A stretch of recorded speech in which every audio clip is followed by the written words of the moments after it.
అట్లాంటివి ఆపచ్చు. కానీ వైసీపీ ఇప్పుడు తాజాగా చెప్తున్న లెక్క ఈ 2 నెలల్లో మేము ఉన్నప్పుడు 66 లక్షల మందికి ఇచ్చాం, ఇప్పుడు 64,39,000 ఎంతమందికి పడిపోయింది. సైలెంట్గా ఏరివేత అనేది ఏమన్నా మొదలైందా? అనర్హత వేట్లు వేస్తున్నారా? ఆల్రెడీ చాలా చోట్ల ఫస్ట్ నెలలోనే జరిగినాయి.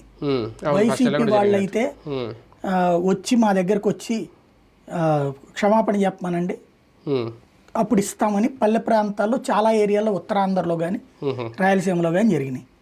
వీళ్ళు ఆత్మాభిమానం కొద్దీ మేము రామన్నారు, పెన్షన్లు ఆగిపోయినాయి. ఆ నెల రెండో నెలకు వచ్చేటప్పటికి ఇప్పుడు ఈ నెల ఇప్పుడు వీళ్ళే తీసేశారు కొంతమంది. అంటే అప్పుడు ఎవరైతే వైసీపీ అనుకున్నారో వాళ్ళే తీసేశారు. ఇప్పుడు ఇంకా తీసేస్తామని చెప్తున్నారు. అదేమంటే ఈ దొంగ పెన్షన్లు అనే పదం వాడుతున్నారు.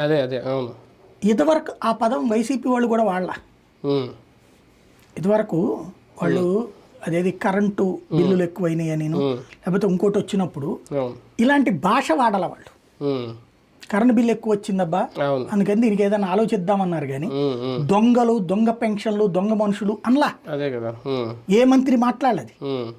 కరెంట్ బిల్లులు వచ్చినాయి, దానికి ఏదైనా విధానం ఆలోచించాలి. వాళ్ళు ఎక్కువ తీసుకుంటున్నారు కానీ అయినా కూడా తీసుకుంటున్నారు, మేము ఆ విధానం పెట్టాం, లేకపోతే దానికి సీలింగ్ లేకపోతే ఎట్లాగా 300 యూనిట్ల కంటే కరెంట్ ఎక్కువ వాడుతున్నారంటే అది కూడా సీలింగ్ కాకపోతే ఎట్లాగా అనే పదం వాడారు. దాని